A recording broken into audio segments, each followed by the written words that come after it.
avoiding plagiarism in academic writing is what we are going to talk about today. But my focus would be in very general in nature initially, as we are going to talk about this topic from language point of view. As a language teacher or as a language expert, what one should also keep in mind, because English, as you know, is not our mother tongue. It's a second language for us, and our mother tongue will naturally have influence over the English language when we speak or when we communicate in English. If you look at various examples, how mother tongue interferes. For example, if I'm a Marathi speaker, I will have influence of Marathi when I speak. So many Marathi speakers, for example, use two lips to pronounce her. But in English, we use lower lip and upper teeth, and we say fur, fashion, father. But Marathi speaker will say father, fashion, and the list will go on like this. Hindi and Urdu speakers, they will have problems with words that begin with two consonant letters, for example. So words like school, they will say school, scooter, stop, right? This happens because when two consonants come in the beginning of the word, they cannot pronounce and they need help of a vowel sound, that is E. Or words like film, they'll say film, film, disc, they'll say dix, and the list goes on like this. If you go to Gujarat, again, Gujarati speakers carry mother tongue interference. For example, they can't say a and o. Instead of a, they say a, and instead of o, they say o. So in Gujarat, there was an event and the organizers had made arrangement for snacks, for everyone to eat. And that arrangement was made in another hall. So the announcer, who was a Gujarati speaker, announced it like this: may I have your attention, please? Snakes are served in the hall, please go and have them. So snacks became snakes and hall became hole, and the meaning completely changed. So this is how mother tongue interferes, and I can give you ample such examples. Now, when this reflects in our speech, it also reflects in our writing. For example, Indian languages, we have one-to-one correspondence between spelling and words. But in English, it is not the same.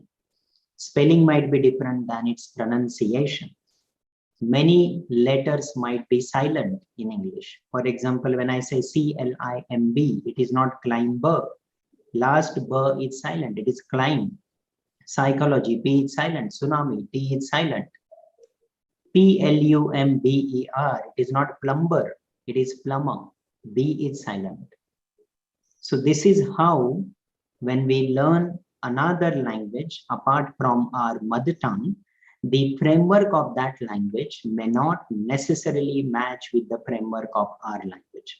And therefore, we have influence. So first, we have to accept this, that I'm going to have influence or interference of my mother tongue. And it is like gravitational force.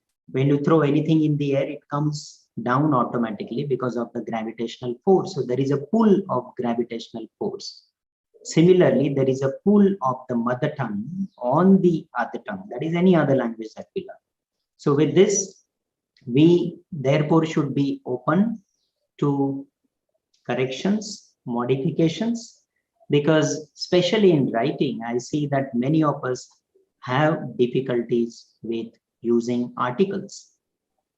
In our languages, Indian languages, and in English, if we compare articles, so how many articles do you think we have in, say, Marathi or Hindi? Any answer in the chat box? You can write your responses so that I come to know that you are listening to me. So how many articles do we have in Marathi, for example? Anyone? Let me see who is the first person to respond to my question. How many articles are there in Marathi?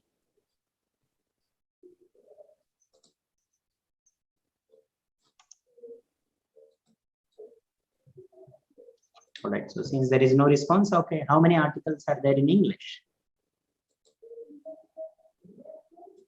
Come on now, you should be able to answer this. Anyone, you can unmute yourself and speak, no problem. That will also give me assurance that you are listening to me. Yes, so I see there is one response from Pooja madam. She's saying 3. Okay. All right. So in English, we have only 2 articles: definite article, the, and indefinite article, which can be a or an. So we have only 2 articles: definite article and indefinite article. And you will be surprised to know that in Marathi, Hindi, or most of our Indian languages, we don't use articles. So that is why we have difficulties. We use articles where we should not, and we don't use articles where we should actually use. So with this, as I said, we should be therefore open for corrections and seeking feedback and overcoming these problems. Otherwise, we might indulge in writing something which is not error-free. Secondly, that might also result into plagiarized content. That is something which other people might have written, and therefore we need to understand what is plagiarism when we talk about this important aspect. So with this, let us begin with the formal presentation. If you peep into the past, we see that language has always changed. When printing was invented, language changed. When telephone was invented, many new phrases were added to language. When computer was invented, again things changed. We used to deal with mistakes using an eraser or a whitener, and once we started using computers, it became a matter of only 2 keys on the keyboard, Control and Z. That is how we deal with our mistakes today. So language keeps on changing. Technology will always influence language, and therefore if you look at words, various words, like I can say once upon a time when Windows was just a small square hole in a house, when file was an important official document, right? When application was something written on a piece of paper, when keyboard was the piano, when mouse was just an animal, when cut was done with a knife or with a scissors and paste with glue. And mind you, wave was a spider's, wave was a spider's house. So things have drastically changed, right? And virus was flu. And mind you, apple and blackberry were only fruits. Today, all these words are going to, receive different meanings. So this is how language keeps on changing. And we should also be able to adapt to this change. If you follow traditional methods of writing or communication, there would be problem. Look at the, this picture. We know the story of the thirsty crow, who was thirsty and went from one place to another in search of water. And it didn't get water anywhere until it reached at a place where there was a small jar of water. But the problem was the level of the water in that jar was very low. So he had to put pebbles one after another, and only then the level of the water could increase. That is what we call hard work. But today, with this changing time, with the influence of technology, we need to be like the modern crow. Look at the modern crow. It doesn't do any hard work. It is a smart crow, and it simply uses the straw and drinks water.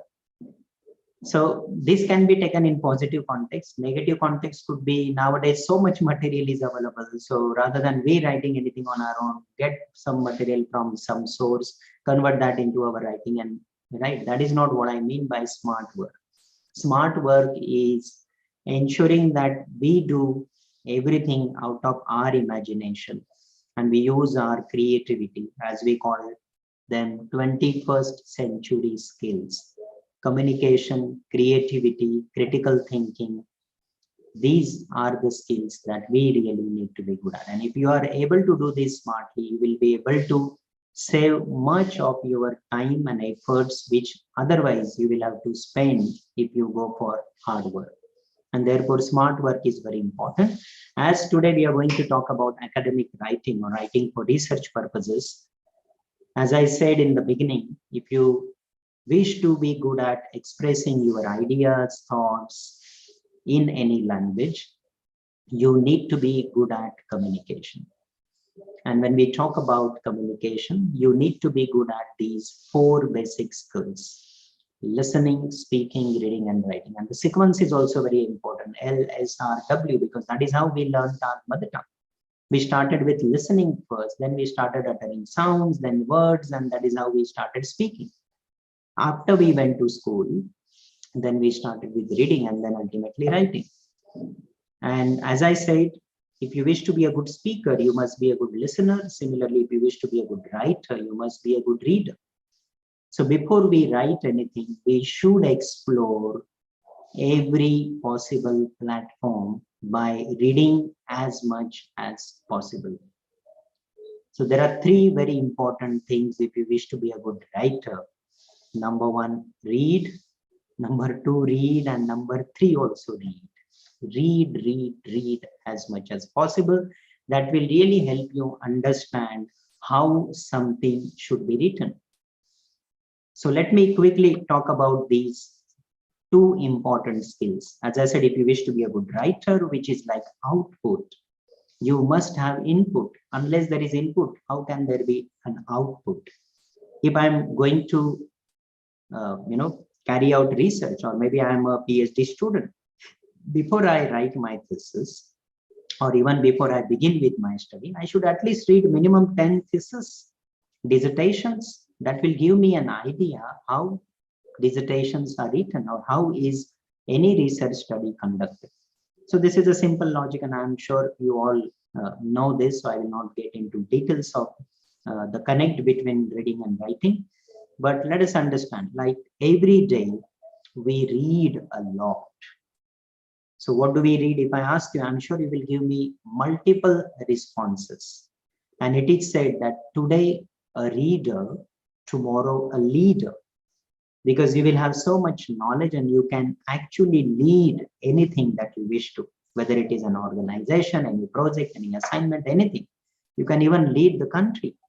So a good reader can be a good leader as well. And as it is said in Sanskrit, Vachanam Jnanadnyam Balye, Tarunne Shilarakshakam, Vardhakke Dukkha Haranam, Itam Sadgrantha Vachanam. What does it mean? That reading is the only thing. Books, who can be your friends, not only in your childhood, providing you knowledge, but even in adulthood, you can protect your character if you are a good reader. You can remove your sorrow if you feel alone, lonely in your old age. And therefore, reading a book is always beneficial. And it is not only one time reading, you can reread as much time as possible. And therefore, reading is a journey that we get to enjoy. We put ourselves into the shoes of the character if you are reading a story, or the writer, the author, the poet, and the list goes on like this. So reading is a journey. And as I said, on day-to-day basis, we read so many things: calendars, addresses, phone books, name cards, WhatsApp messages, hoardings, anecdotes, letters, electronic mails, postcards, and the list goes on like this. Greeting cards, comic books, television guides, advertisements, posters, flowcharts, name tags, and I can give you so many other points like this. So we read a lot, but the question is, do we read all these things in the same way? Of course, no. So sometimes we only skim through the text, that is to get an overall idea. Sometimes we have to scan the text. Maybe there is a timetable, train, I have to go by a train and I go to the railway station. Last minute I have to plan journey. So I look at the timetable. I don't read every train detail. I will scan the timetable to look for a specific train that I wish to go by. So that is how sometimes we scan. Sometimes we carry out extensive reading, external reading, very quick reading. Maybe I'm traveling and I'm reading a storybook. I'll not go into details, how many total characters, who is who, what. No, I'll just read it to kill my time. But if the same book is for my examination, or I'm going to carry research on that topic, I will read it intensively. I'll go inside the content. So reading could be skimming, scanning, intensive, extensive. And sometimes we might have to read between the lines. That is hidden meaning we have to discover. And sometimes even reading beyond the lines. Beyond means we might compare what we read with some culture, any knowledge that we have, and that is what is expected. So here is a small test. As I see, you don't, seem to be responding much, but please, ensure that you also participate so that even I, as a trainer, get encouraged if you communicate with me in this session. So here is a small test on reading. I hope you can see the banana on the slide. So here we begin a small test. Let us see who can answer it in the chat box. So here it goes. There is an extremely tall coconut tree and there are 4 animals. How many? 1, 2, 3, 4. Number 1 is a lion. Number 2, a giraffe. Number 3, a squirrel. And number 4, a chimpanzee. So these 4 animals one day come together and they decide to have a competition.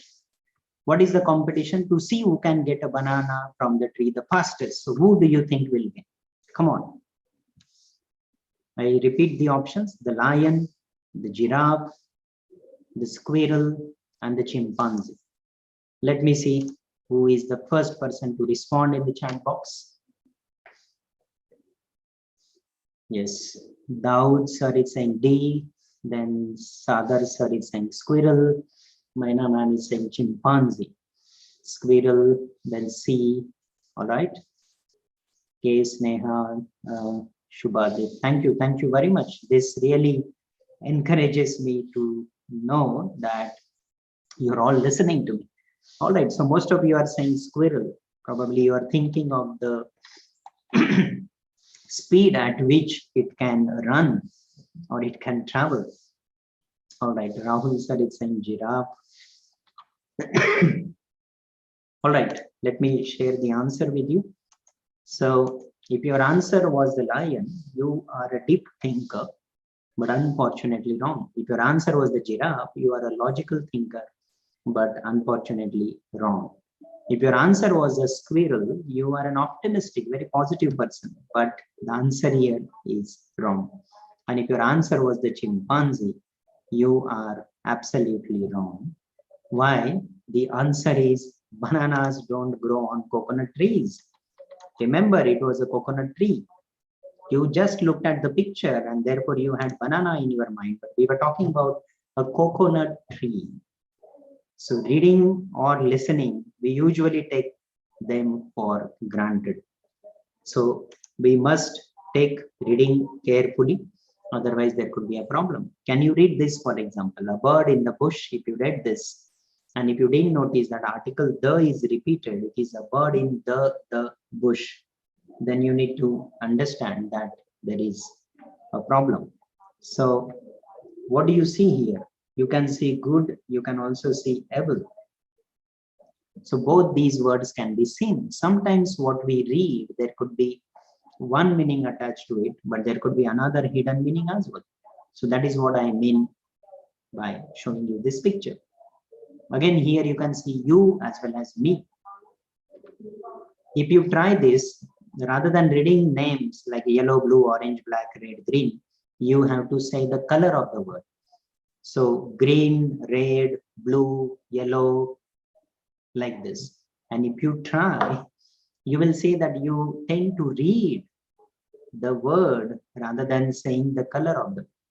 And there might be conflict between your left and right brain, because your right brain will try to say the color, but left brain will influence because you tend to read what you see. So even if we are occupied in something, when we see any text, it could be any symbol, letter, or number, our eyes, mind can process. Can you read this? Most people say that reading upside down is no trick at all. We can read almost anything when only the tops of the letters show, but we have more difficulty when we can see only the bottoms. What do you see? Now there can be ambiguity. Ambiguity means two possible meanings. For example, if I say I went to bank, which bank? Bank of the river could be one meaning, or bank like Axis Bank, SBI and any other bank where we go to withdraw or deposit money. So two possible meanings. That is why it is lexical ambiguity. Word creates ambiguity. Word gives two meanings. What do you see? Some people might say rabbit, some people might say duck. And if I ask you which line is longer, AB or BC, naturally you will say BC. But both of them are of the same length. If you hide this remaining part of the diagram, you can see that both of them are of the same length. What do you see? This is what we call struggle with the text. Sometimes we don't understand meaning in the first reading. We have to read that again and again until we understand the actual meaning. So here there is a dancing couple. Here the gentleman and the lady, you can see them dancing together. So that is what we call struggle with the text. Some text might give you again ambiguous meanings.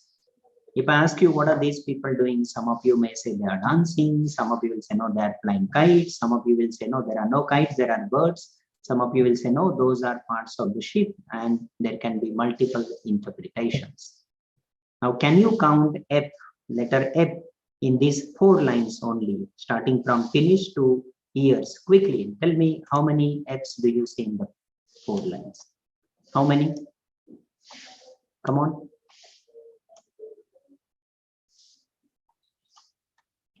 You need to be very prompt. Come on. Yes, Maina ma'am is saying 4. Anyone else? There are 6. Usually people say 3. There are 6. Yes, Padma Kumar Patil, sir, you are right. There are 6 because we didn't count F. Therefore, some of you might have said 3 or 4, but the total is 6. So reading is something that we take it for granted many times. Now, if you read from right to left, then you will have difficulty. You will read one word at a time. When you process English slowly, one word at a time, as you are doing it now, it is easy to catch the meaning of each of individual word. However, it is very difficult to understand the overall meaning of the passage. So never read one word at a time. Read the entire clause or sentence. Try reading the following from right to left, like this. Don't say try reading the following. If you have such habit, you will never understand the meaning. How many black dots, if I ask you? It's difficult to count because that is what you think there are black dots, but there are no black dots. Same is the case here, only one dot in the middle. Now in this moving diagram, do you see a spiral or a circle? And most of you would say that there are spirals, but they are all circles, but they look like spirals. Same thing happens in reading. What we read, we assume certain meaning, but there could be some other meaning. These lines are horizontally parallel to each other, but they don't look like that. Now, if you look at this passage, only the first and the last letters are in correct place. The rest of them are jumbled, and still we can make sense out of this. Only smart people can read this. Couldn't believe that I could actually understand what I was reading. The phenomenal power of the human mind, according to a research at Cambridge University. It doesn't matter in what order the letters in a word are. The only important thing that the first and the last letter be in the right place. So you can go on reading like this without any difficulty. Now here is another small test. I would like you to read this passage carefully only in 30 seconds. And then I'll ask you some questions based on this. So let us quickly spend 30 seconds, read this, and I'll ask you some questions. Quickly, 30 seconds.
Yes, 30 seconds are over. So let me turn the screen blank so that you are not able to see. Now, my first question, you can answer through the chat box. Let me again see who is the first person. My first question is, who is the person in the story? Quickly, who is the person in the story? Yes, Rani ma'am is right. Ram. Very good. So the person in the story is Ram. Is he employed or an unemployed person? Right? E for employed and U for unemployed. Employed or unemployed? Yes, E is by somebody with the name iPhone. No, before that, Maina ma'am says unemployed. You.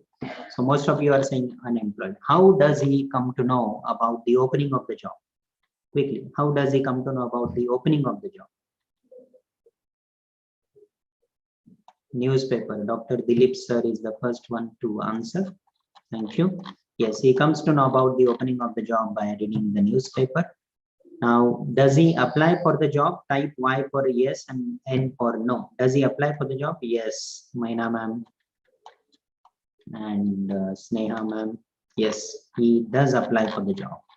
Good. Does he get selected? Y or N? Does he get selected? N. Sardar. Sardar Ajay. N. Okay. Most of you are saying yes, he gets selected. After he's selected, is he or is he not able to cope with the situation? Yes or no? Y or N? Yes. Okay. Does he get a good or a bad experience? Type G for good and B for bad. Kajal ma'am is saying bad. Most of you are saying bad. Some of you are saying good. Okay. So do you all agree that Ram, who is an unemployed person, comes to know about the opening of the job by reading the newspaper advertisement? He applies for the job. He does get selected. However, once he starts working, he finds it difficult to cope with the situation.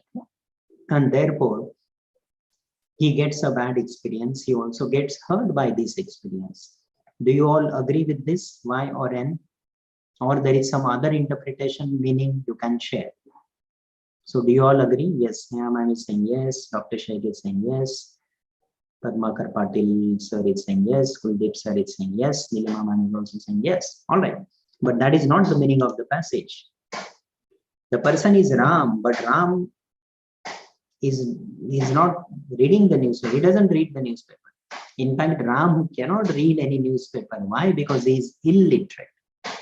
Ram is none other than a painter. And as a painter, he finds that some part of the ceiling slab is not properly painted. Therefore, he decides to paint it. And this is how the story begins. After examining the position, he examines the position. He put newspaper down on the floor. Why? Because he has to paint. The floor should not get dirty. So newspaper dal diya floor pe. He knew that there was an important vacant place to be filled. Application should be meant. Means that place had to be filled with application of color. He felt qualified to fill it. Usko laga, हाँ, ये तो मैं कर सकता हूँ. But he realized that he needed to climb at that stage because the ceiling, the slab was very high. No doubt about it, he would have to reach out up to that position. So maybe he brought a ladder or a table or a chair. He reached the heights he had hoped for. His application was good. He was applying color very well. He served to be doing well at work. काम अच्छे तरीके से चल रहा था. But for some reasons, he fell down on the job. गिर गया नीचे वो. Why? Because he had overreached himself. हाथ नहीं वहां तक जा रहा था. फिर भी ऊपर ऊपर ऊपर करता है. He could not support himself and he fell. In the end, he was hurt by the experience. Maybe his hand got injured. So he wondered whether the job he wanted so well had been worth the effort. क्या करना था और क्या कर लिया? Do you all agree with this meaning also? So this passage is ambiguous. Ambiguous means there are two possible meanings. Thank you, Nilima. So this is what happens in reading. Therefore, we should not take reading for granted. Now, this doesn't only happen with text. This can happen with pictures. This can happen with our surrounding. If I ask you, for example, where are they sitting? Some of you might say they are sitting outside a house, inside a house, right? If I ask you, are they villagers or people from an urban city area? You will have both answers. And if I ask you, what is this? What is above the woman's head? Some of you might say it is a painting. Some of you might say it is a wall. It is a box. And the answer may depend. So even we interpret things or pictures like this. So with this, what I wish to bring to your attention or notice is, if we are a bad reader, we will also be a bad writer. And therefore, if you really wish to improve your writing skills, that too for research purposes, you must first develop your reading skills. That is what I just wanted to say by taking you through all these slides on the important receptive skill in any language is reading. Now, when we talk about writing, again, technology has influenced the way we write. Look at the youngsters. They use a lot of acronyms, emoticons, and many abbreviations. So here the teacher is teaching the children that you have to spell each and every letter in every word. You can't use abbreviations. You can't use shortcuts. So some people call this exploitation of language. And some people call this creative use of language. So this is much debatable. We will not get into that debate, but we have to accept that language keeps on changing. Now, when we talk about written communication, in contrast with spoken communication, written communication has many advantages because we get time to prepare, right? For example, if I have to talk on this topic immediately, I cannot do that as much effectively as I can do when I have to write something, and then maybe like I could prepare this presentation yesterday, right? So that is the advantage that you have in writing, that you get time, you can plan, you can also edit, you can make corrections if possible, and you can include as much content as possible. You can also use any written signed document even as a proof, as an evidence. And writing can be done even in the absence of receiver. Even if my receiver, like I am writing an email, my receiver is not in front of me, but still I can write. We can make multiple copies, photocopies, soft copies. We can make as many copies as possible, and we can refer to it repeatedly over a period of time. And we can have large quantum of information in any document. However, the other side is there are some drawbacks. Like you may not always get immediate feedback. I send an email to somebody and I may not get immediate answer. And there is no interaction like it happens in face-to-face spoken communication. Even the time that the receiver receives the message might be long. Earlier, like we used to write postcard letters. It used to take minimum 10 to 15 days for a single message to reach from one place to another. And then the response would take the same amount of time. Then we cannot support with emoticons and gestures, which we can use in spoken language. And writing cannot be modified every time as per situation. Once you publish a book, publish a paper, only in the next revision you can do that. If someone is not good at reading and writing, like Lalu, who sends his CV, resume, application to Microsoft USA, and after he sends, after some days, he receives this reply. What is the reply? Dear Mr. Lalu Prasad, you do not meet our requirements. Please do not send any further correspondence. No phone call shall be entertained. Thanks, Bill Gates. Now, when Lalu receives this reply, he is overjoyed, happy. And he calls a press conference and tells everyone that I am very happy to tell you that I have been selected by Microsoft and I am going to join them very soon. And the icing on the cake is that Bill Gates himself has written this letter to me. So he says, let me read the letter for you. I will translate. So this is how he interprets. Dear Mr. Lalu Prasad, Pyare Lalu Prasad Bhaiya, you do not meet, aap to milte hi nahi ho. Our requirement, हमको तो बहुत जरूरत है. Please do not send any further correspondence. अब letter waiter भेजने की कौना जरूरत नहीं.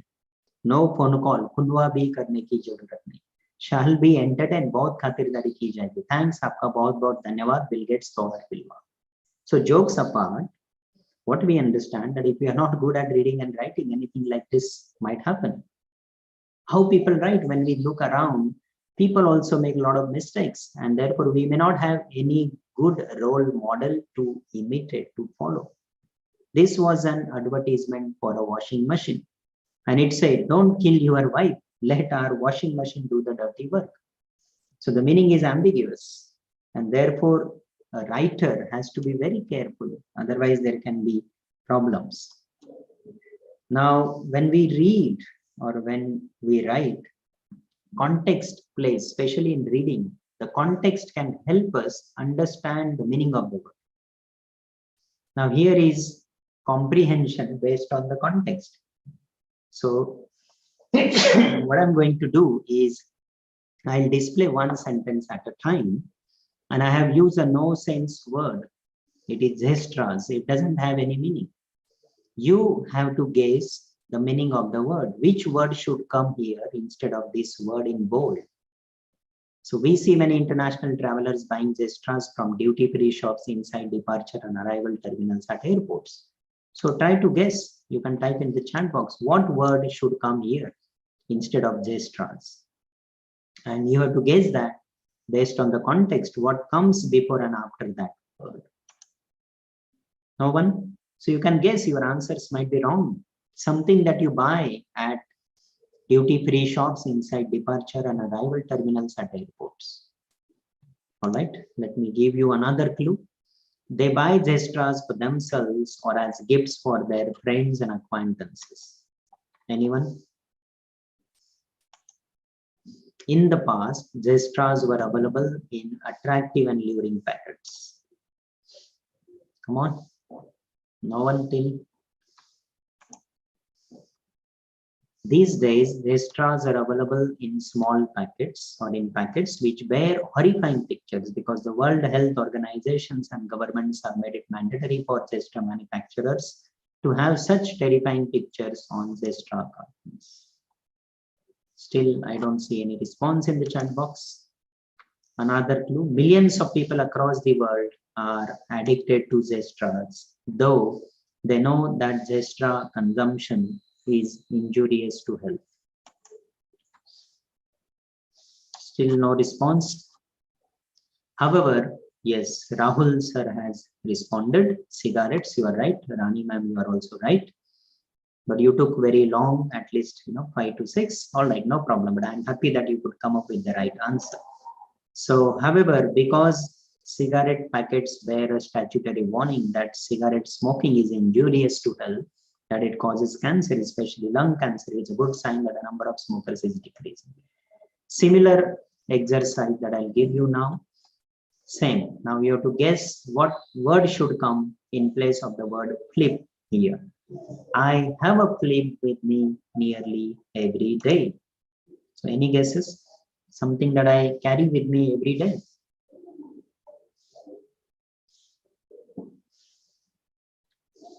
No one? Yes, Neha ma'am is saying mobile. Okay, good guess, ma'am. Thank you. This flip goes with me everywhere, and I consider it an indispensable part of my life. Yes, anyone? In appearance, it offers an attractive contrast. One part is bright and shiny, and the other is quite dull. Come on, now we should be able to guess. My flip outlasts the other parts of my wardrobe, and I can often wear it for several years.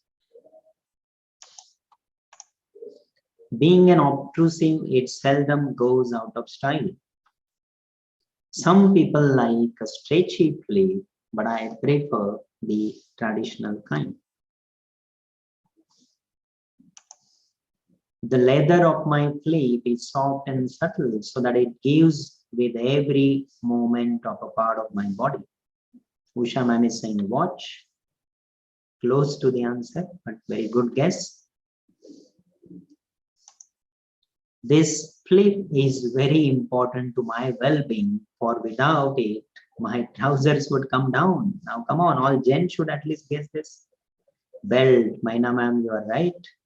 Akshata ma'am is saying slipper. Padma Kumar sir, you are right. Belt.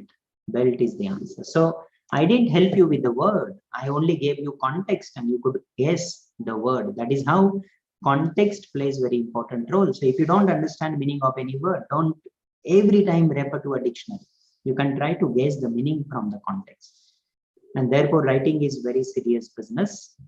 Even one word can change the entire meaning of the sentence. Here is an example. The sentence is, I hit in the eye yesterday. So if I use the word only in the beginning of the sentence, the meaning changes. If I say only I hit him in the eye, there were so many people, but only I did this. If I say I only hit him, I did not slap him, I did not push him, I only hit him. I hit only him. There were so many people, but I only chose him. I didn't hurt anybody else. I hit him only in the eye, not outside the eye, only inside the eye. If I say I hit him in only the eye yesterday, not other organs, only the eye. I hit him in the only eye. The person didn't have another eye. I hit him in the eye only yesterday, not today, yesterday. And if I say I hit him in the eye yesterday only, kalli kam tamam, I didn't wait for today. So if I place the word only at different places in the sentence, the meaning also changes. Now, as I said, mother tongue influence can create problems.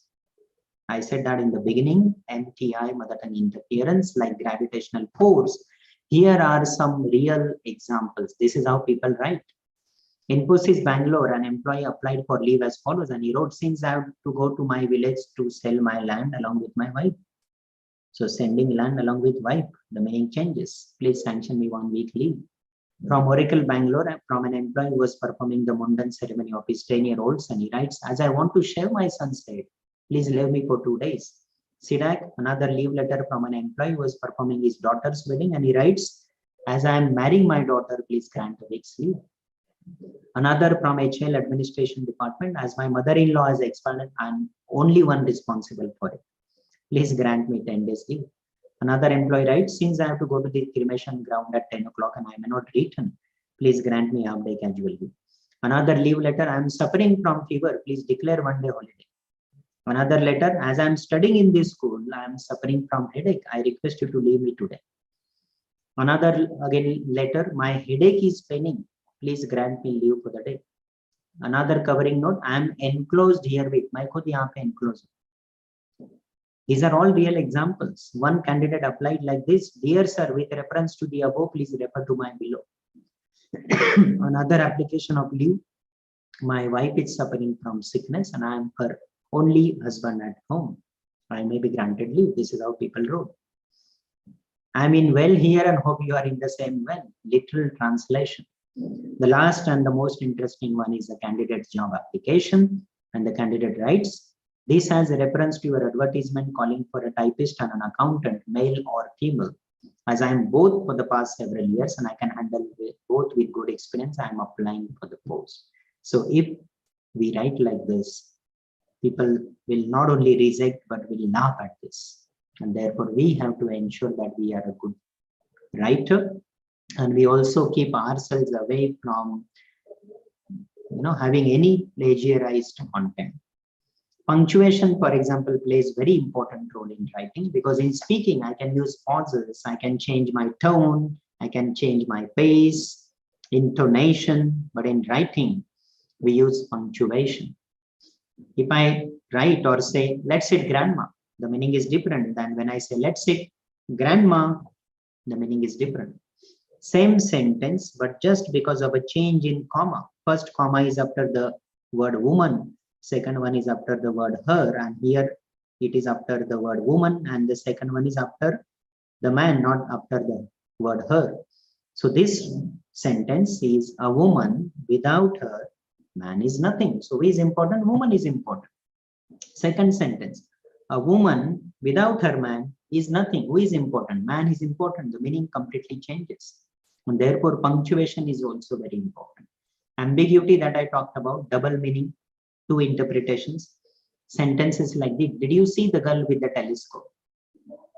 Whether the girl was carrying a telescope with her or you used a telescope to see the girl. Two possible meanings. The lady hit the man with an umbrella. Then whether the man was carrying an umbrella or the lady used an umbrella to hit the man. He gave her cat food.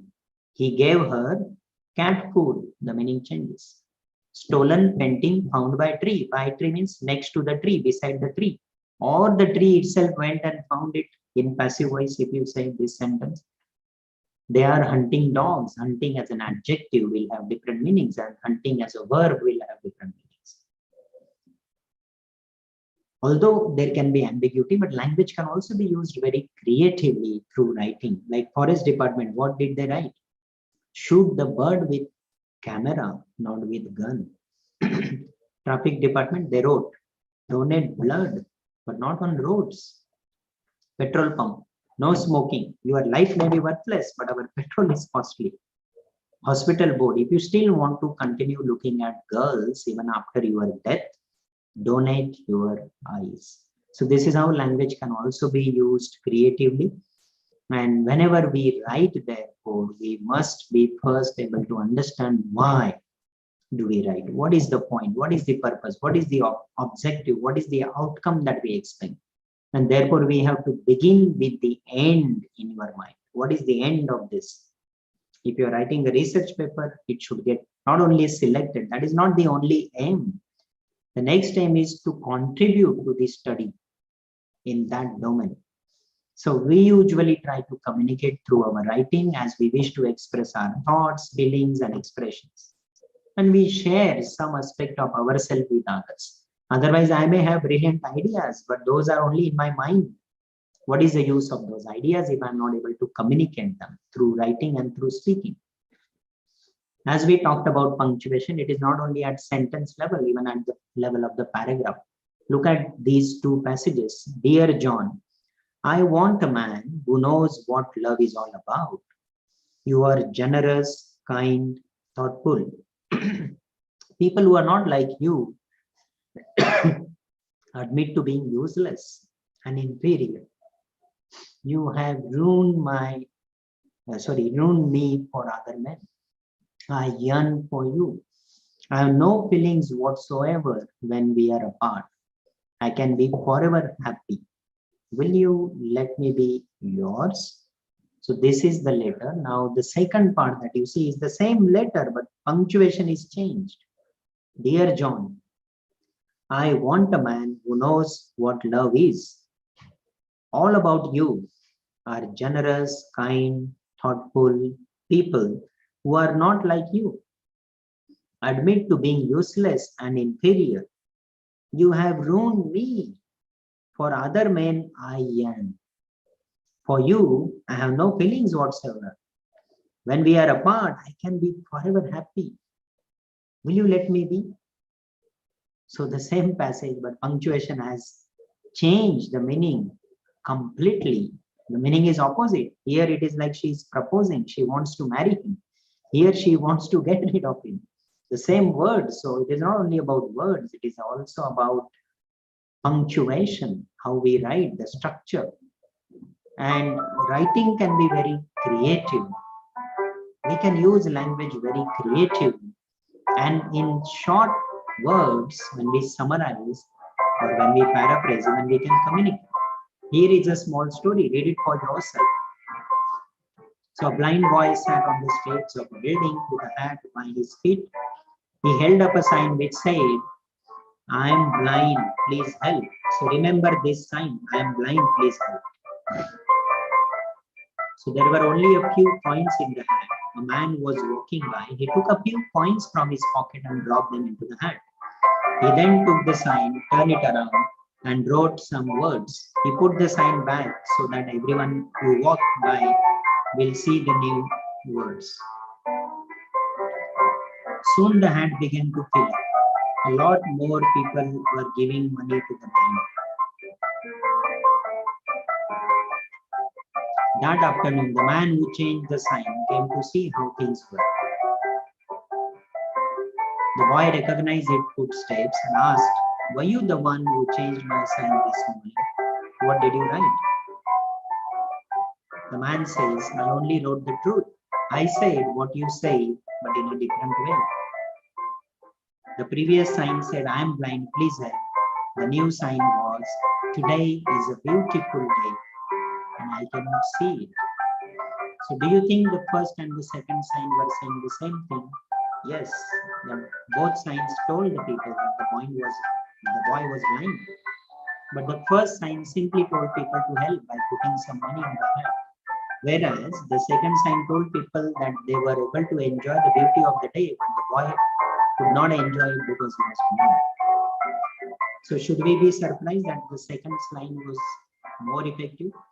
So the lesson is, be creative, innovative, and always think differently when it comes to writing. And therefore, this is really very important to understand that we can write something very creatively. Now, whenever people write for research purposes, whenever they submit papers, I receive many requests that, because of language, because of grammar, my paper has been rejected, or they have asked me to revise it. It has come back for revision. So what are the reviewers' common comments? Even before the paper goes to any reviewer, they first get plagiarism detected. So there are multiple platforms like Turnitin, Urkun, and there are many free versions also. So once you submit your paper, the first test that it has to go through is the plagiarism test. And as you know, for PhD, for example, many universities nowadays accept only if the plagiarism percent, the similarity index is below 10%, right? So even papers, every publisher might decide the percentage, but one misconception that people have, that my paper should have 0% plagiarism. That is also wrong. If there is 0% plagiarism, that means you have written an essay. You have not written a research paper. Why? Because when you carry out research, you have to cite others. What is the research carried out till date? And what are the gaps? So review of literature, whatever you talk about it. So there will be some similarity, but how we can keep it minimum is what we are going to talk about today. Then other common comments are, there are errors in grammar, there are errors in language or structure, there is no consistency in style and register, or there is a lack of cohesion and coherence in the paper, choice of words is not correct, or there is ambiguity, like we talked about Ram painting. There was ambiguity, two possible meanings. So if there is ambiguity in our research papers, again, the reviewers might not accept it. So how we overcome these problems?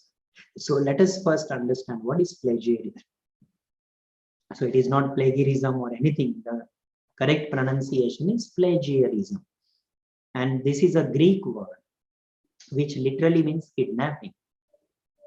So think, if somebody says that you have kidnapped, so kidnapping is a negative word, and therefore if we steal somebody else's ideas or writing, that results into plagiarism. Because in today's world, we talk of IPR, intellectual property rights. So IP, intellectual property, is what we have to protect.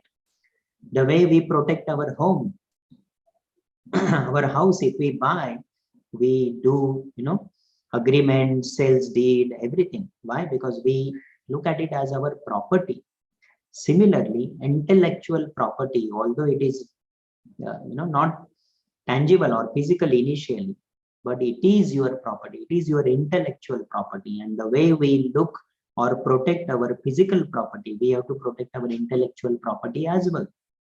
Because I know earlier, when we didn't have much access to technology or such platforms, even PhD thesis, any study carried out, maybe geographical analysis of XYZ in the city of Pune, same thesis would be published, say, in Nagpur. Same topic, only instead of Pune, it will be Nagpur. And people could earn PhD out of this. So I'm not saying everybody did that. We have had good research studies also. But because of this common problem in our Indian context, research that is usually carried out is very redundant, very repetitive in nature. Similar studies, similar results, similar outcomes are seen. And that is why we also lack in the concrete outcomes like patents or copyright, where we are not able to meet the demands and the requirements. Even patent for that matter, people only register. But what happens to those patents later? Nobody looks at it. So in academics especially, it has also become just a matter of prestige that I have 3 patents, 5 patents, 10 patents in my name. But what is the commercial output of that? That nobody thinks of. And therefore, we are really lacking in this area. Now, therefore, in schools also, when we write, we have to inculcate this culture, how we can avoid plagiarism. Why is plagiarism a bad thing? Because it infringes academic ethics and academic norms. And it is a form of theft or a type of fraud. And believe me, sometimes we might not do things by any purpose. It might happen. But remember, plagiarists ultimately cheat themselves. And plagiarism, if that happens, plagiarists also cheat their fellows.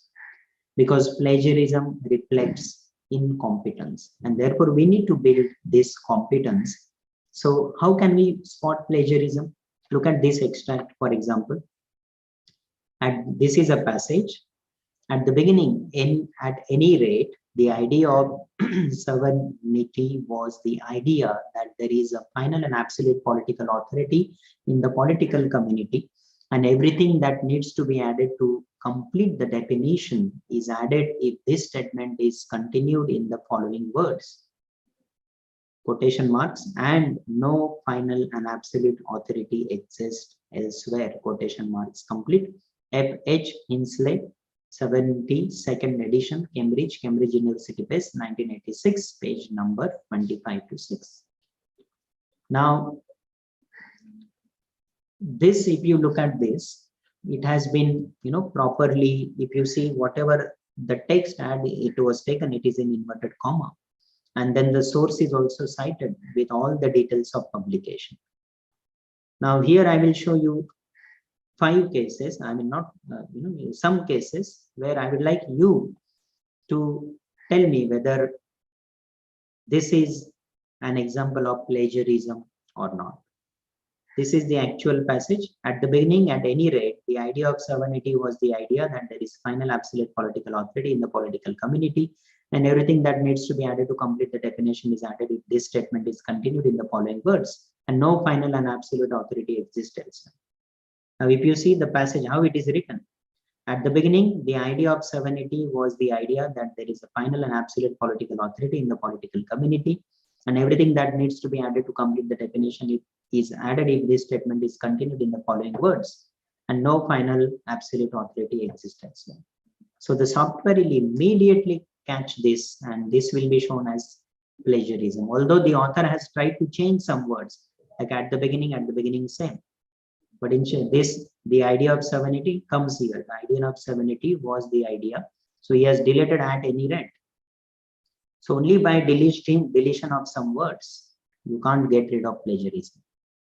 Because the plagiarism software will check at the structure, especially grammatical words, at, right?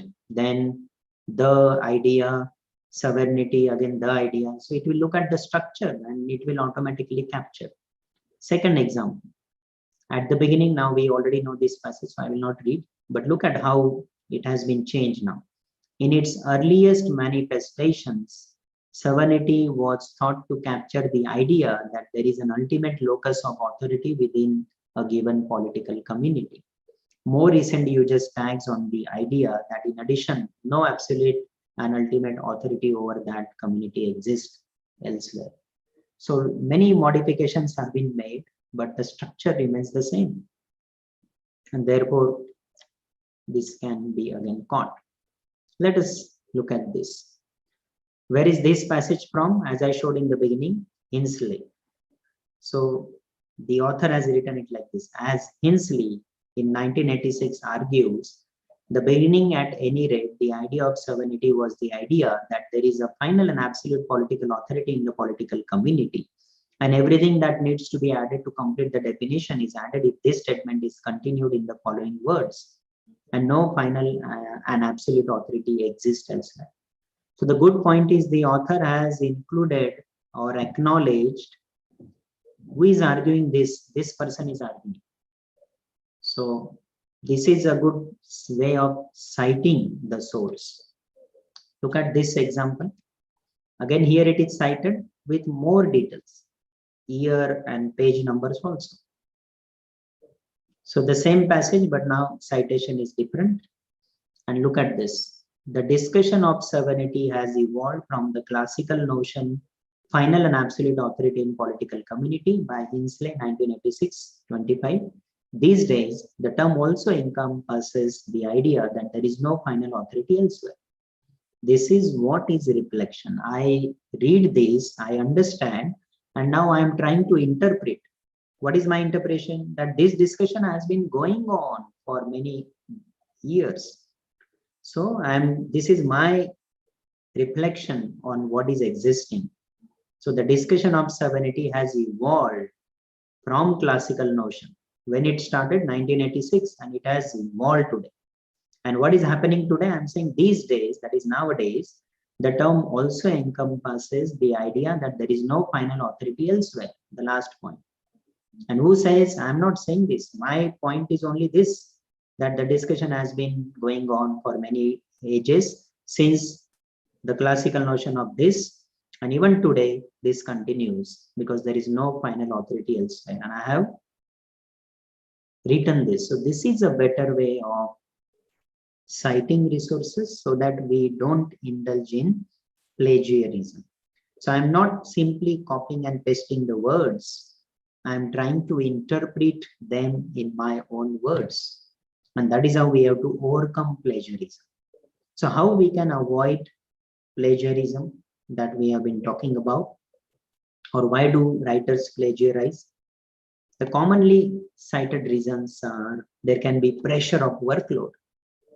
Last minute you have to submit, the deadline is approaching, and therefore you, instead of writing something on your own, you start taking text or details from one source to another. So you need to develop time management skills so that you are able to plan, prepare, practice, and present. So time management will help you overcome this kind of problem. Then pressures to succeed. My colleague has published these many papers, he has these many citations, I don't have any. So we usually compare, and there can be a problem. Or many people don't understand what is plagiarism, how it can create problem. There is therefore a lot of confusion. There could be cultural factors. In our Indian context, for example, we don't hesitate to take things from each other, exchange.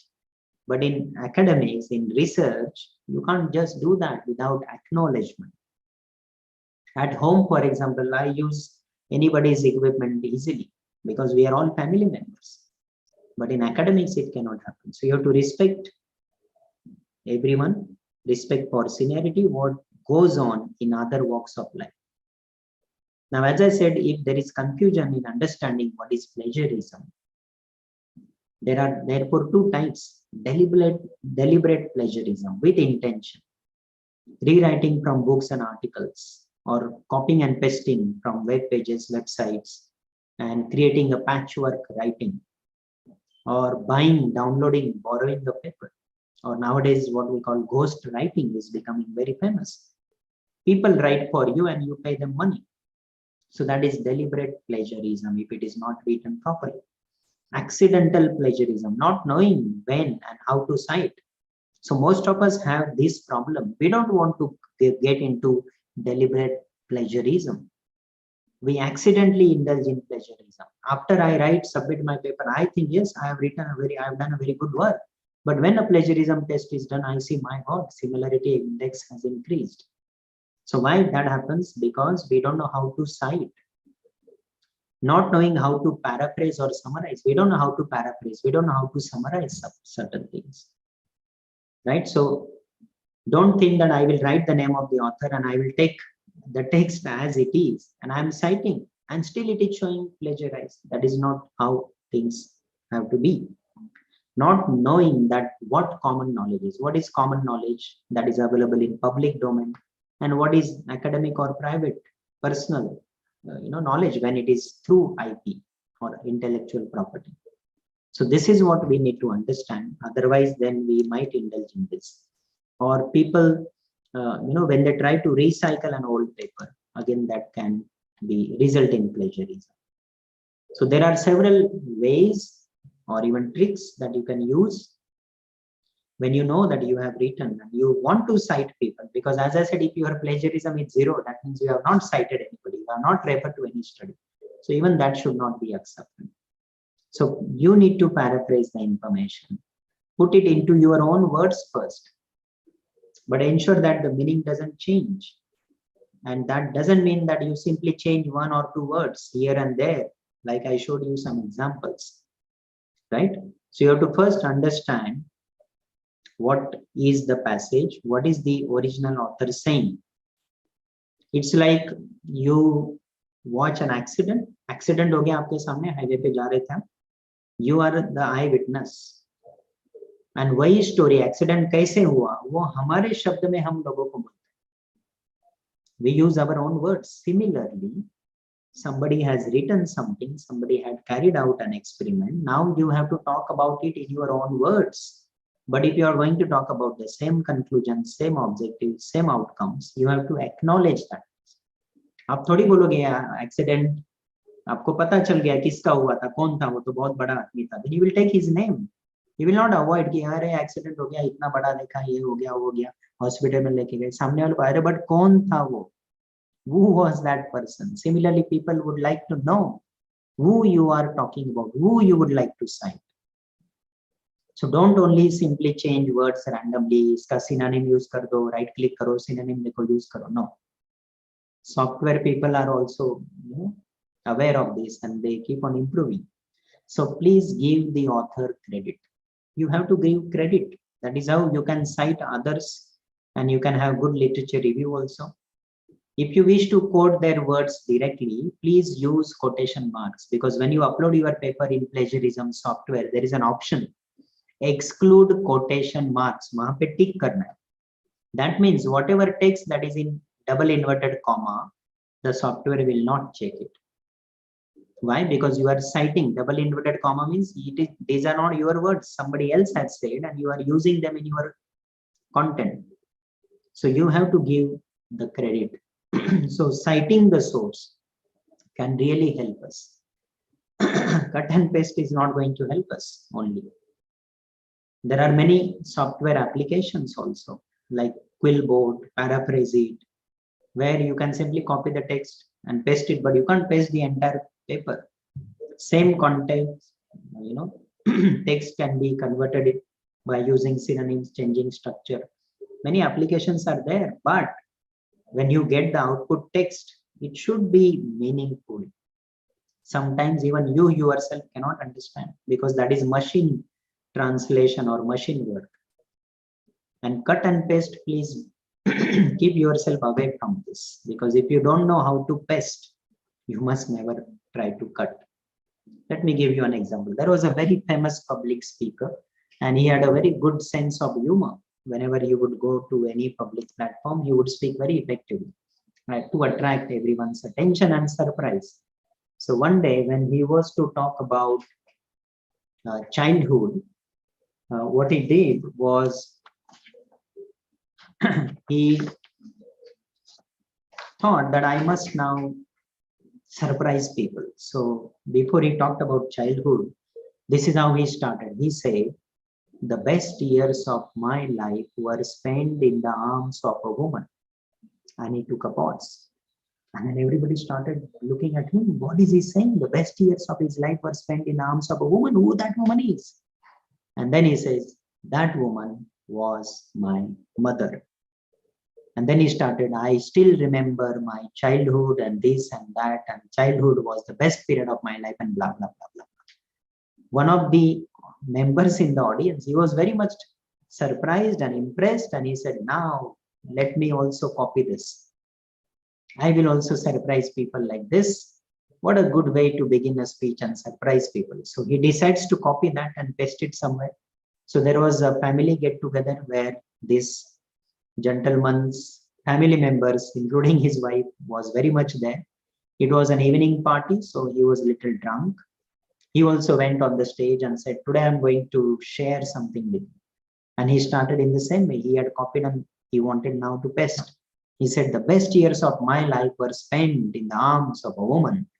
He took a pause, and everybody, including his wife and other family members, were looking at him with a surprise. And what happened? As he was a little drunk, he didn't remember the rest of the sentence. And he said, I don't remember who that woman was.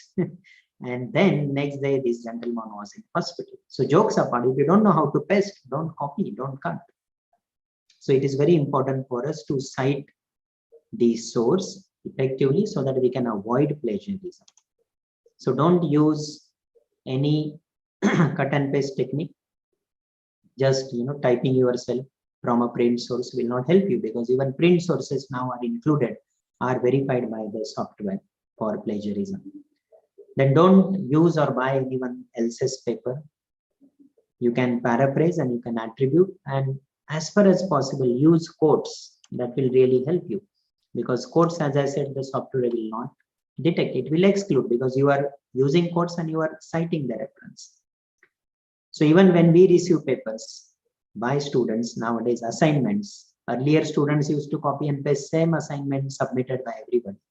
Now we can easily check whether that is copied or not, because we can recognize writing and we can confirm and prove that it doesn't belong to that person. So instead of copying and pasting, what should we do is what is important. The first thing is paraphrasing. So you cannot create knowledge out of a scratch. Any research study cannot happen like that, because you're not writing a story. Story you can imagine and you can write as much as you want and the way you want it to be. But when it comes to research, academic writing, scientific writing, anything that you write for research purposes has to be valid, has to be authentic, has to be concrete, and therefore you can't change. So rather than taking the same context, you can paraphrase, right? Paraphrase, what is paraphrasing? The same content, now you are writing it in your own words. So the best way to paraphrase, rather than reading anything on paraphrasing or watching any video or anything on YouTube, what is paraphrasing? You read a text, now you have to write it in your own words. What is the best way? Read and keep it away. वो जो आपने पढ़ा है text वो छोड़ दो, बाजू में रख दो. Don't look at it again. Now you write in your own words what you understood. This is the best way that you can use, and that is how you can paraphrase. So paraphrasing is rewriting something in your own words. And if you want to cite that person, you can do that. So in paraphrasing, remember, we must change words and sentence structure. You can't have the same sentence structure. If there is subject, verb, object there, try to change that structure, the sequence, word order. Software will not know your topic, your research area. Software will look at the structure, the sequence of words. If the sequence of the words is same, it will capture, right? So we need to take this care, and therefore we have to attribute information to a source. Don't think that I have now paraphrased everything, I will not cite the original author. Don't do that. Even if you paraphrase, you have to cite. So here is an example. So the text is from plagiarism.com. So simply put, plagiarism is the use of another's original words or ideas as though they were your own. Anytime you borrow from an original source and do not give proper credit, you have committed plagiarism and violated US copyright laws. This is one paragraph. So how the same paragraph is paraphrased? Look at this. Now maybe I hide this and write in my own language. And I say according to plagiarism.com. So when I say plagiarism.com, I'm citing. I'm not saying that I'm saying this. This is what plagiarism.com is saying. This text was on this website, plagiarism.com. And now I'm citing. I'm saying according to plagiarism.com. Plagiarism happens anytime you present someone else's work as if it was yours. If you don't give credit to a source, it is a violation of copyright laws. So this is how I have paraphrased. I have cited the source and I have written in my own words. This will not be plagiarism, right? So this is how we need to know how to paraphrase. You can't just take the same words, delete one word, use synonyms, antonyms. No, the software will still capture it. So that is what you need to keep in mind. Now, if any of this sentence you have to use it verbatim as it is, then you use double inverted comma. Then the software will exclude that. Here is another example. So what was the original one? This is the paragraph. Just before 8 on the morning of December 7, 1941, hundreds of Japanese fighter planes attacked the American naval base at Pearl Harbor near Honolulu, Hawaii. The barrage instead just 2 hours, but it was devastating. The Japanese managed to destroy nearly 20 American naval vessels, including 8 enormous battleships and almost 200 airplanes. More than 2,000 American soldiers and sailors died in the attack, and another 1,000 were wounded. So, how it is paraphrased? Let us look at this. On December 7, 1941, hundreds of Japanese bombers attacked the American naval base at Pearl Harbor. The bombing lasted about 2 hours. The Japanese managed to destroy 20 ships, including 8 battleships and 200 airplanes. More than 2,000 Americans died in the attack and over 1,000 were hurt. So is this paraphrased correctly? No. It may look, but if you look at the sequence, December 7, 1941, then after that, hundreds of Japanese bombers. Only fighter has been converted into bombers. But the main words are the same. So this is not correct paraphrasing. The student has tried to delete few words from the original passage and change around a few others. But there is a lot of wording and the structure that is left exactly the same. That is what I'm saying. The structure is the same. You haven't changed the structure. It begins with the same word, follows in the same sequence, ends with 1,000 were wounded, 1,000 were hurt. So instead of wounded, he has just changed it into synonym. So only changing words will not help you. Look at this. Another work, April 14, 1865. The Stars and Stripes is ceremoniously raised over Fort Sumter. That night, Lincoln and his wife Mary see the play, Our American Cousin, at Ford's Theater. At 10:13 p.m., during the third act of the play, John Wilkes Booth shoots the president in the head. Doctors attend to the president in the theater, then move him to a house across the street. He never regains consciousness. This is, from this side. Now let us see the paraphrasing. April 14, 1865. Lincoln and his wife attended the play Our American Cousin at Ford's Theater. During the third act, John Wilkes Booth shot the president in the head. Doctors tried to help him and moved him across the street, but Lincoln died.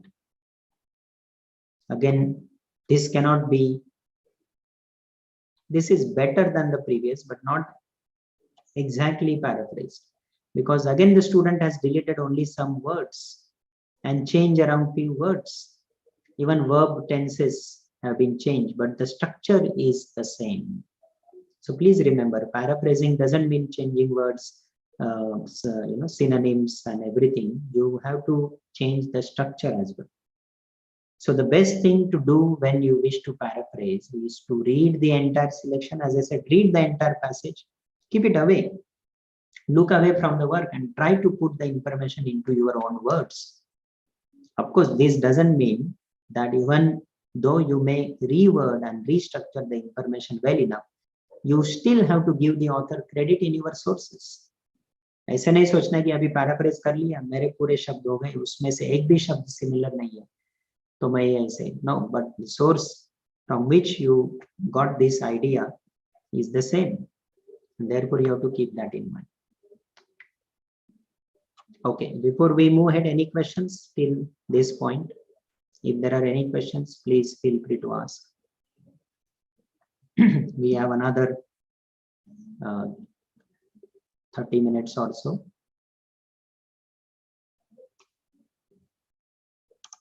All right. So how do you then give credit to the author, the original author? Let us see now how to cite or give credit to the original author. Here is the original work. The Earth's oceans are all connected to one another. Until the year 2000, there were 4 recognized oceans: the Pacific, the Atlantic Ocean, and the Arctic. In the spring of 2000, the International Hydrographic Organization, they limited a new ocean, the Southern Ocean. It surrounds Antarctica and extends to 60 degrees latitude. Now let us see how it has been cited. There are 5 oceans and they are all connected to one another. Until 2000, there were only 4. In the spring of 2000, the International Hydrographic Organization named a new ocean, the Southern Ocean. So is this cited correctly? No, there is no citation at all. The same words, we see them getting repeated here. So there are no quotation marks, and the student hasn't mentioned where this information has come from. Therefore, this is not correct citation. So if you look at, all these words are present in this original passage also. So this is not correct citation. Let us look at another example. The original work is this. So therefore it is in quotation mark. September 23, 1957 was no ordinary school day for Elizabeth Nickford and 8 other African American teenagers in Little Rock, Arkansas. Little Rock Central High School, like many schools across the country, was segregated.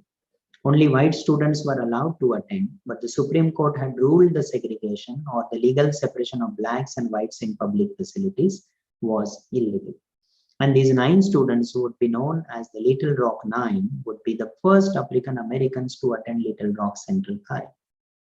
So this is the original work. Let us look at how the student has done it. I learned from pbskids.org, that is the website, that on September 23, 1957, 9 African American teenagers in Little Rock, Arkansas were the first black students to attend Central High School. They became known as the Little Rock 9. So here what we see, that student has cited or included the website. So it is clear that this information is from this website, and these things he has written on in his own language, in his own words. So this is, proper citation. And the details, of course, can come in list of references later. When was this website accessed, date, and everything. So the student here in the first introductory statement mentions where this information comes from, and therefore he is citing the source correctly. Another example, Gary Smith is a professor of English at Calvin College in Grand Rapids, Michigan. He received both the Newbery Honor and Prince Honor for Lizzie Bright and the Buckminster Boy, and the Newbery Honor for the Wednesday Wars. He lives with his family on a 150-year-old farm in Alto, Michigan, where he splits wood, plants, gardens, rides, and feeds the wildcats that drop by. Let us look at the cited work. Gary Smith is an award-winning author and professor. When he is not writing, he splits wood, plants, gardens, rides, and flips from the wildcats that drop by. So if you see, this is a general sentence, and he splits comes from this, right? So he splits wood, plants as it is. There is no change till the word drop by. That is why if you see, there are double inverted comma, and ultimately in bracket from about the author on so and so link or website. So this is what we mean by paraphrasing with proper citation, and therefore this is cited correctly.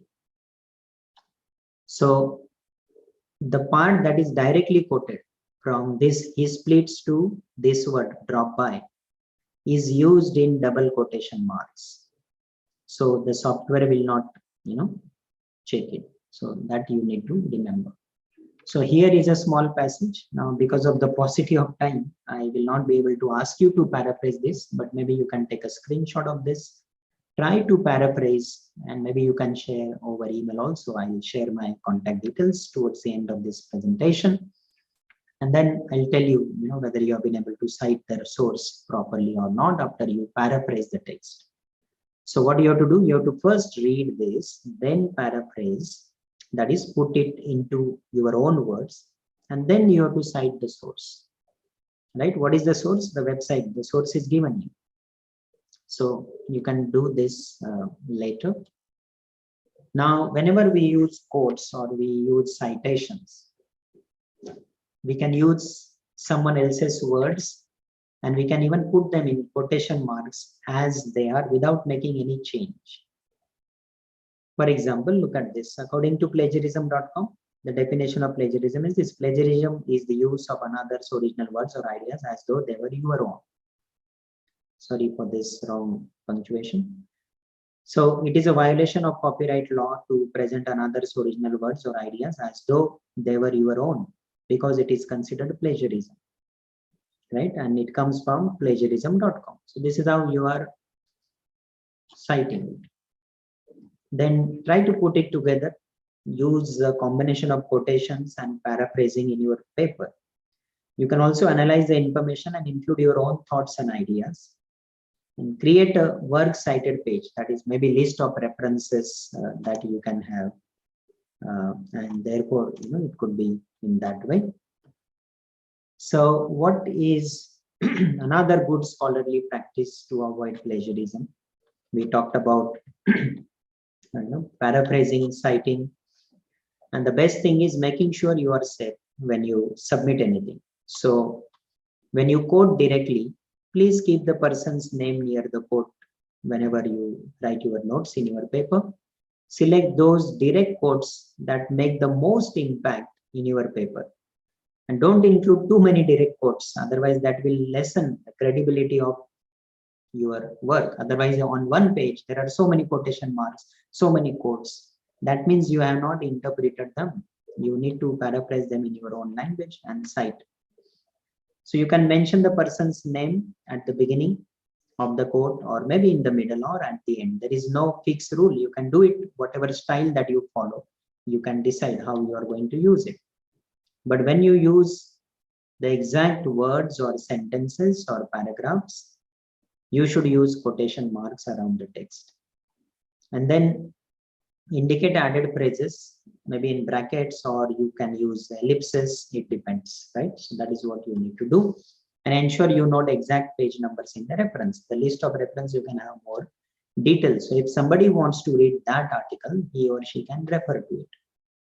Now, when you want to quote indirectly, you can put the person's name near the text in your notes and rewrite the key ideas. You can use different words and sentence structure than the original text. Otherwise, again, it will be similar to the original text. Then you can again here, it depends, you can mention the name of the person's or the author's name, maybe in the beginning or in the middle or in the end. But you have to double check to ensure that your words and sentence structure are not the similar. And then include note exact page numbers in the reference. So whenever you paraphrase or summarize, what is summarizing? When you have word limit, like many papers, research papers, they have word limit. It could be for abstract, it could be for the entire paper. Then you need to summarize your content. So what you need to do is, if there is any passage, you just convert that into points, bullet points, and then try to develop those bullet points only. Bullet points are the points which are mandatory. They should come in your paragraph. You just need to now develop those into writing and ensure that you don't exceed the word limit. And that you can do using Microsoft Word, because as soon as you type, it gives you the word count. So you don't have to really do it using a piece of pen, paper and pen. Then action during the writing process that you need to focus on, and appearance on the finished product. So when you take care of this, you will be able to do this correctly. So what is the first thing? Write your paraphrase and summary without looking at the original text. This is what I have been saying. So that will really help you express these things in your own words. So try to rely on your memory, and without any gap, you read and then you start paraphrasing or summarizing. Then check your version with the original content, compare for accuracy, for mistakenly borrowed phrases. You can again change them. And when you are finishing the product, what you are written, begin your summary with a statement giving credit to the source, like according to so and so, as so and so states, right? So that is how you can begin, and put any unique words or phrases that you cannot change or do not want to change in quotation marks. So if there is anything that you cannot change, name of the organization, proper nouns, there you can put it in double inverted comma, so it doesn't get captured by the software of plagiarism. Then ensure that you note exact page numbers in your reference list. Then what are the action during the writing process? Mark everything that is someone else's words with a big Q, for quote. You can underline and write Q, means you have to quote that, or use big quotation marks. This is while writing. Finishing touch, you can do it later. Indicate your notes which ideas are taken from sources, that is S for source. So whenever you read anything, if you think that this should be included in my paper, please capture citation details, publication details. For example, people read books, they visit libraries, they read books, they write a particular chapter, particular paragraph, they take a photocopy of only that page. But other details, either you take a photocopy or on the same page you write name of the author, name of the book, year of publication, place of publication, page numbers for that particular chapter, so that when you have to cite, you don't have to re-look for those books. Kahan gaye books? वो तो मैं library में 2 साल पहले गया था, वहां से लिया था. That should not happen. So whenever you want to include any point or material from any book, any resource, please also copy the source details, the publication details. Then record all the relevant documentation information in your notes. The best way is to use Microsoft Office if you are using, or any other platform, LaTeX or anything that you use. There, referencing, you can always include that. Every time you include something, include names of, the details of the author and everything. And then ensure that you note page numbers also, because that has to be there in reference. So a few tips before we close this session are: avoid copy and paste. Use your own words and ideas, and if you come up with your own words, you have to develop them, rewrite first draft, second draft, get it checked by somebody, and that is how you can do. If you use somebody else's work, you have to refer to it, cite it properly, try to paraphrase, if needed summarize, and use them. Don't forget to include page numbers. Always keep a track of your citations. Go for full references, including page numbers, quotations, and everything. First draft can be without notes, and you have to double cite it. So you can take advice from any person who has already published several books that you need to remember. Now, from language point of view, sometimes we also make mistakes. You can, for example, try to use verbs rather than nouns. For example, look at this example. Successful identification of commercial opportunities requires the implementation of a new industrial license strategy. So if you can paraphrase, for example, to identify commercial opportunities successfully, we need a new industrial license strategy. So instead of using nouns again and again, you can use verbs also. The best way to write anything, if you are going to write it from a scratch, is to go for brainstorming and mind mapping. What is brainstorming? Look at this. This is my topic, time management. If this is my topic, that is time management, what is brainstorming? I cannot write it you know that this is a blank page, first sentence, second sentence, that is wrong way to write anything. So what should I do? What I do is I write time, for example, the word time management or time, I circle it, and whatever comes to my mind about time, procrastination, right? Clock, time is money, or routine, checklist, non-renewable energy, whatever comes to my mind, whatever points that come, I should only keep on writing them. This is what we call brainstorming. Any idea that comes to your brain, you simply write it. Now, what is the second way? Then you decide, first will be the introductory part, or we can say beginning.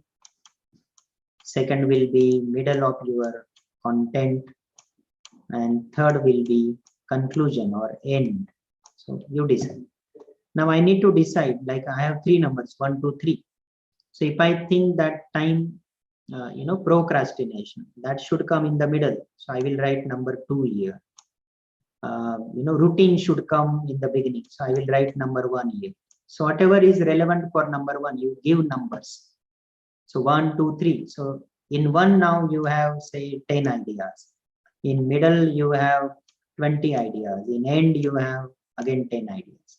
So you have this now structure ready for your writing. And then try to convert this into what we call mind map. This is mind map. That I'll talk about time management. And this is how I will begin. I'll first talk about communication. Under communication, I'll talk about feedback, support, praise. This is very detailed. Maybe we can write a book on this. Book out of this. So you decide. First, I'll talk about clarity. There we give number. Otherwise, you can give titles also. Like A is clarity, right? Then I'll go for this. I'll go for that. Now your structure is ready. The skeleton is ready. So it is very easy for you to write. And believe me, you can write a book even out of this. Secrets of time management. और हर ये एक chapter होगा. पहला chapter होगा effectiveness पे, दूसरा होगा mind tools पे, तीसरा होगा delegation, work life balance, this that. You can write these many chapters and you are done with writing a book. So before you write anything, please brainstorm, mind map, this is like a map, this is like a structure, skeleton. Then you only put on other things and it becomes easy. Even in exams, we have to follow this. Exam mein kya karte hain? We read the question and we immediately start writing. That is not the good way. What happens? You write 1 paragraph, 2 paragraphs, and then you realize, oh, I forgot to talk about this. That should have come in the beginning. When you write by hand, you can't make any changes. In typing, at least you can do it in soft copy. So that you need to keep in mind. And therefore, brainstorming and mind mapping is the best way.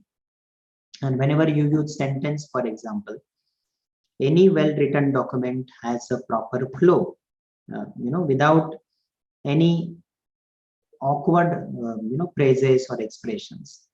Then try to have you attitude rather than I attitude. If I write an email and I say, I need the report tomorrow, you should say, please submit your report tomorrow.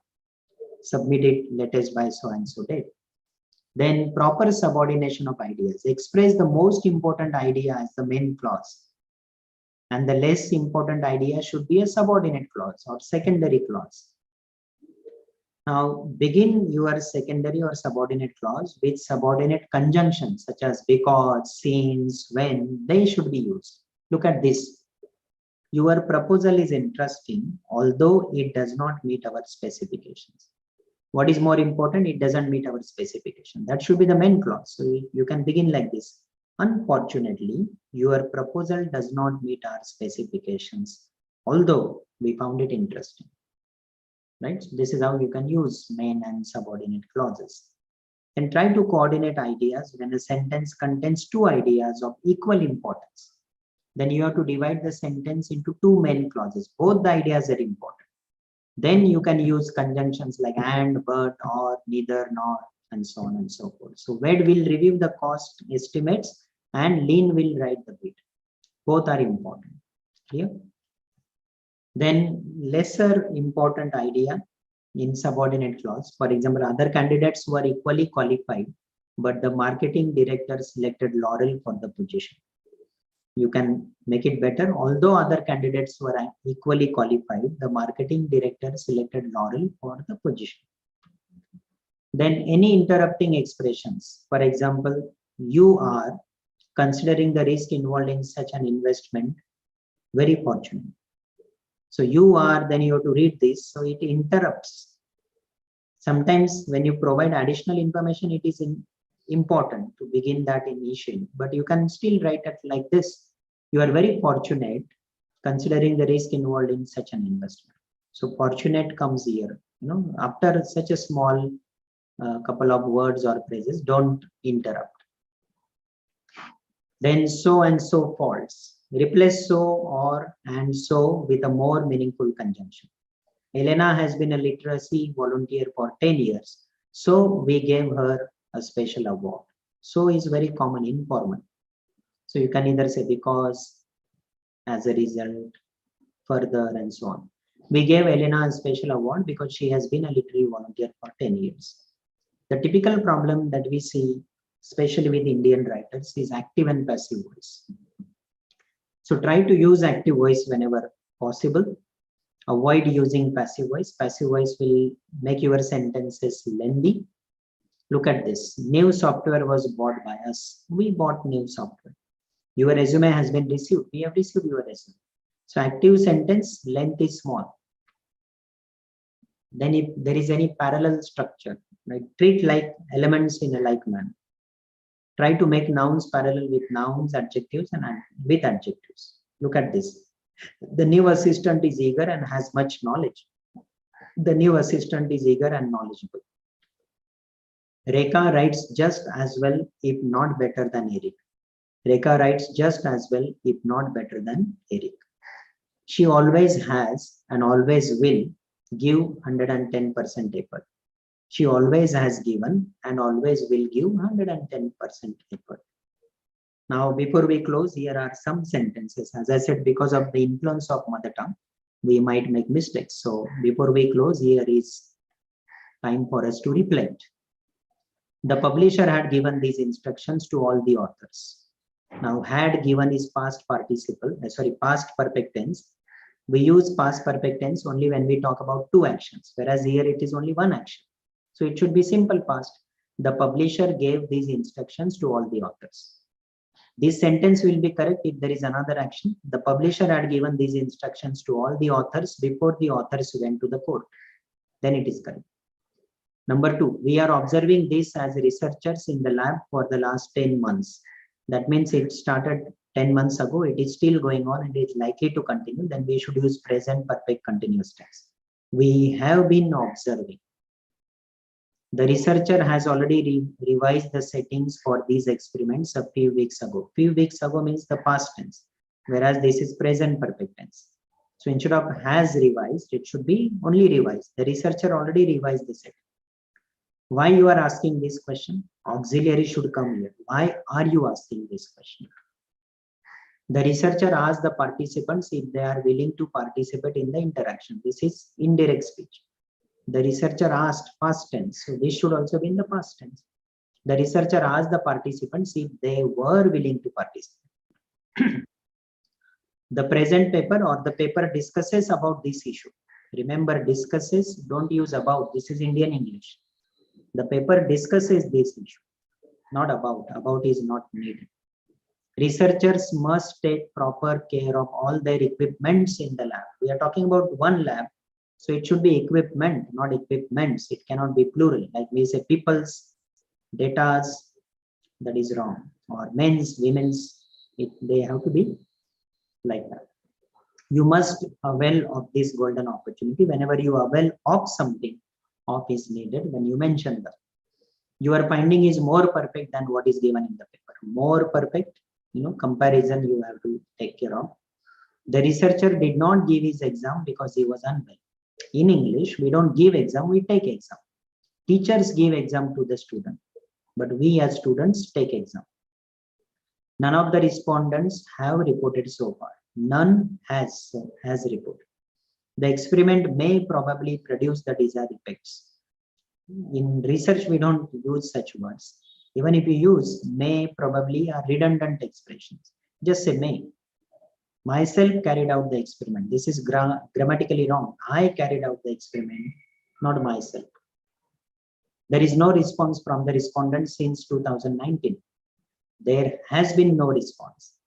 I advise the researcher to work on. Advise, verb should be SED. What is your good name, please? That is literal translation. Aapka shubh naam kya hai? It should be, what's your name? I did a mistake by asking her to assess the manuscript. I made a mistake. So make, do, you must know how to use them. Or commit. They are all junior than me, junior to me. The step has to be repeated again. Re means again. So don't say repeated again, delete again. That step has to be repeated. Unless it doesn't work, too negative. It should be unless it works. One of the participant is a scientist. One of the participants, there are many participants, one of them. So here it should be participants. If we will boil water, it will produce the result.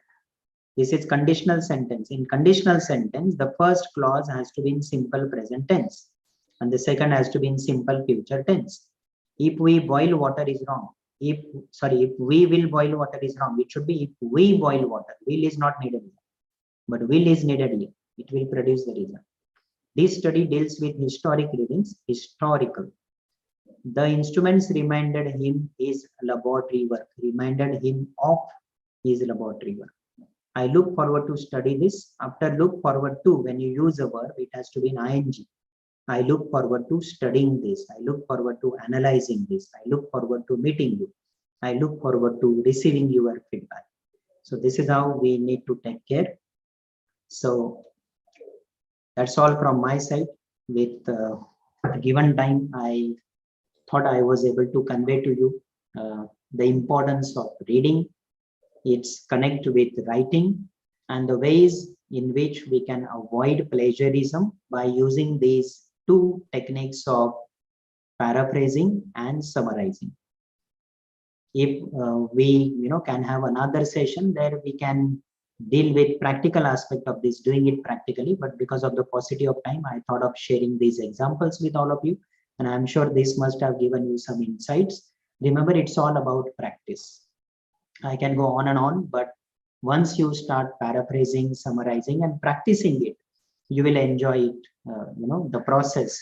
So until you go through the process, there is no point in only talking about this. So maybe all of you can practice this on your own, and if there are any difficulties, feel free to get in touch with me or get in touch with sir, and you can ask them.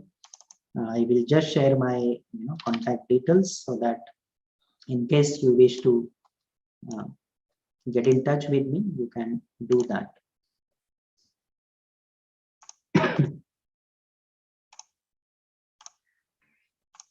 Yeah, so these were the resources that I used. I am sorry, I forgot to mention them. And then these are my contact details.